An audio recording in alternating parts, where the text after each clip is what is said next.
you have the opportunity to create from there. And the thought that you're thinking is pure consciousness.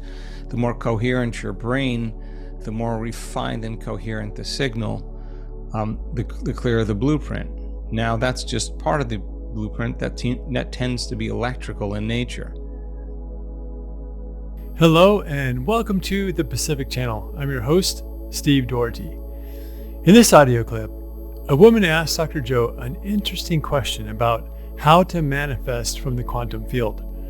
Her question is, if we have to think of nothing to get into the quantum field, then how do we think of something that we want? Wouldn't we be kicked out of the quantum field and back into the 3D reality? Dr. Joe is going to laugh really hard and then say that he loves the question. Honestly, I think he tries to be nice and not make her wrong in her question because of how he answers it in a very roundabout way. His roundabout answer is that everything exists in nothing.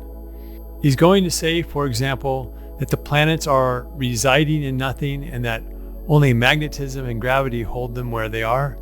And when you put your attention on nothing, you are all of nothing. I know it gets a little mind-boggling and bending, right?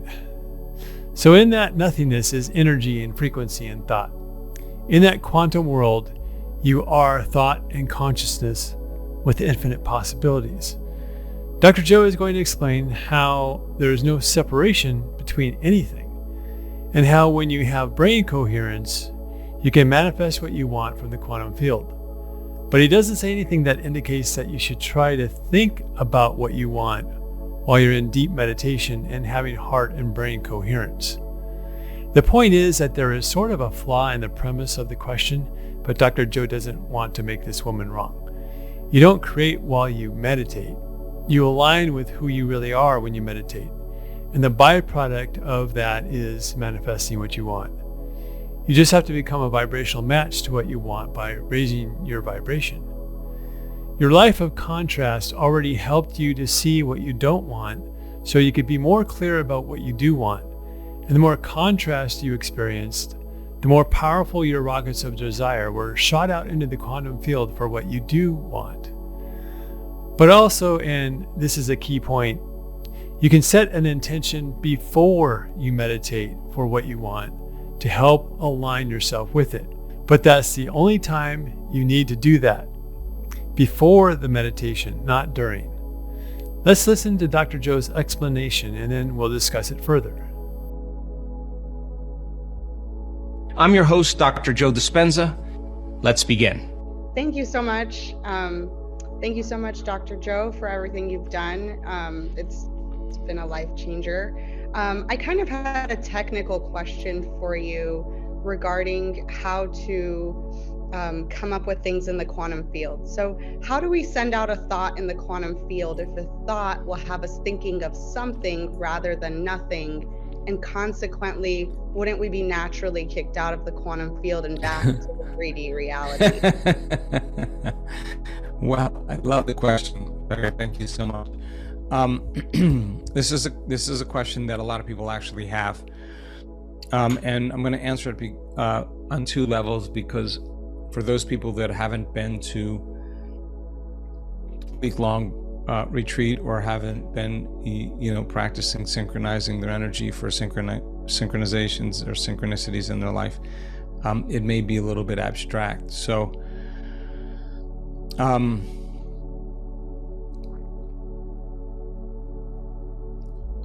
everything exists in nothing. And I'm saying that because that exactly is the truth. That vacuum, that void, that space, that emptiness is what fills the entire space of this universe. And everything that's in this universe, the planets that are floating around, the stars or galaxies that are hanging out there in certain spaces in time, they're all floating in nothing. And turns out that field of nothing is governed by certain forces, electromagnetism, gravity. These are principles that pretty much make up three-dimensional reality. And so when people practice opening their awareness and opening their attention to nothing, and they put their attention out in that direction, what they don't know is that they're in that nothing, they're all of nothing. And so if you were to truly understand that in that nothing is energy and frequency and it's thought, and there's no matter, that in that moment, if you're aware that you're in that space, you're not matter, you are thought, or you are consciousness. And in that realm, there's infinite possibilities. And if there's infinite possibilities, you as a consciousness in that place could become aware of that possibility. And the awareness of that possibility is a thought, and that thought has a frequency. And that is an intention of something that you would like to experience. If you have an intention to go eat dinner at a certain restaurant, your intention is strong enough that you make the choice to move in a certain direction and demonstrate a behavior to have an experience, to feel the feeling of that experience. So that the intention is getting clear on what you want. But in the quantum, because there's an infinite amount of time, because there is no space, if you have space, you have time. In the quantum, that point of singularity, that point of the unifying field where everything physical and material comes from, that particular place is a creative process. So that thought that you think in that moment, it's not like it's coming from your brain. It's more like your brain is, if it's done properly and you're in the right brainwave state or can regulate your brainwaves, your entire brain is doing exactly what the whole entire field is doing all at once. And in that place called nothing, the thought of what you're thinking is not like a drop of water in a calm lake that's producing ripples. It's actually the whole entire vacuum is rippling everywhere all at once, because you are everywhere all at once. There is nothing there physical, so there's no separation. So this is difficult for people to wrap their mind around, but when the brain is coherent, it's oscillating in beautiful geometric and mathematical patterns. That is a blueprint that is being created in a very elevated state. The process of doing that is those patterns ultimately slow down and become matter. And I've read in physics books that say in the absolute, in that vacuum, in that void, in order for matter to appear, a vibratory sensation has to be put into motion. And if you're in the quantum, the only thing that's shimmering that vacuum is thought. And when you're there, you have the opportunity to create from there. And the thought that you're thinking is pure consciousness. The more coherent your brain, the more refined and coherent the signal, the clearer the blueprint. Now, that's just part of the blueprint that tends to be electrical in nature. Falling in love with something that you just created is a very heartfelt experience. When the heart is in love with its creation, just like the brain gets coherent and gets highly patterned and organized, the heart begins to produce standing waves of beautiful symmetry. And that symmetry is emitted from the heart as a magnetic field. And the magnetic field is what draws the experience to you if you are creating from the field. If you the glue of love is actually the energy that bonds the matter into form. So when there's a beautiful coherent standing wave in the heart, that's a pattern of information. And so now you're creating a very unique interference pattern between the brain and the heart that actually slows down into light, which slows down a little further, that ultimately begins to become matter. So it's not like you're sending it from your brain. You're aware that your brain is thinking it, but if you're that entire void or vacuum, the whole field is doing the exact pattern that your brain is doing. In fact, everything's doing it. And if everything sits in nothing, or everything is in nothing, then that everything actually has to appear for there has to be energy and information before it becomes material. The act of doing that then becomes the blueprint. Having the experience and falling in love with your creation source is pure love. There's no division, there's undivided wholeness, there's no separation. The only way we could describe that as bliss, or I can have anything I want because the thought of it is immediately produces the experience. There's no time there. I think the better we get at doing it with a coherent brain and coherent heart, and at the same time realize that we are creating from the field, I think the heart and the brain are the consequence that keep us connected to three-dimensional reality that's being measured when you're changing your frequency beyond your body, your environment, and time. So the practice of doing this, we're doing this for one simple reason. We're doing it as an experiment to see if we do this properly, could it change an experience in three-dimensional reality? And the closer we get to that level of connection, less separation between consciousness of me and the consciousness of the unified or pure consciousness, or the unified field, wholeness, singularity, pure love.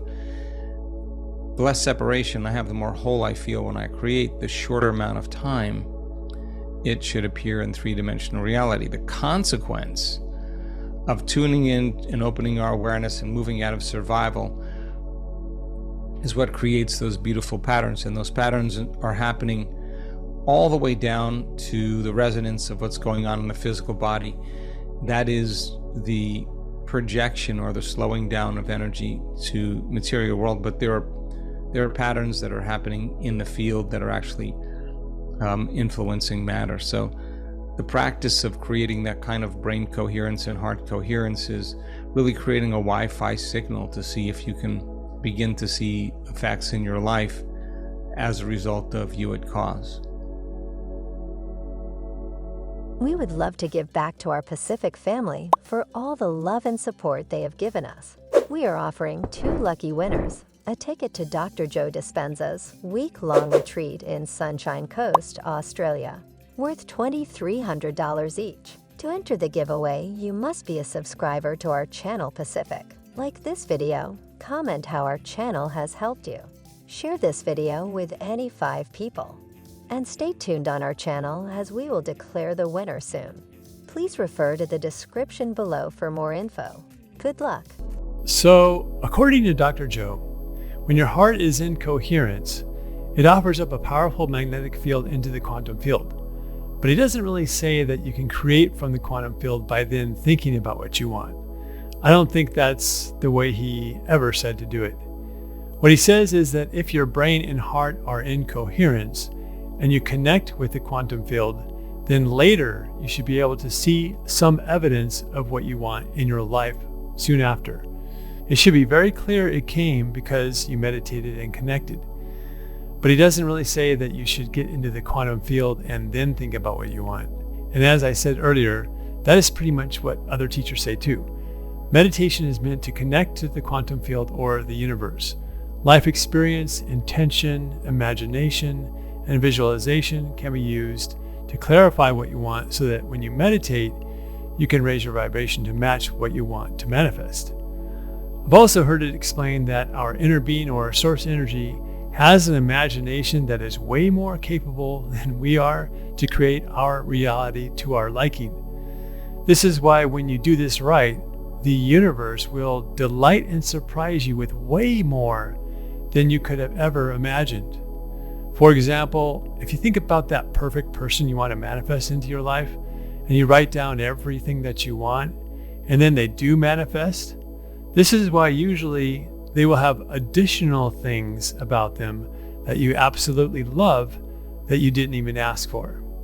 So the question this lady asked is really good because it opened up this topic about how to manifest. This is also why when you visualize what you want, you should do it for the pleasure of it instead of trying to manifest it. Do it because it feels good without expectation of a certain outcome. If you notice, those who are the most successful with manifesting healing at Dr. Joe's retreats are those who do it without any expectation except a change from within. The thing that stops most of us from manifesting what we want isn't that the universe doesn't know what we want, it's that we doubt that it will come in the first place. If you like this video, please click the like button, and if you haven't already, please subscribe as well.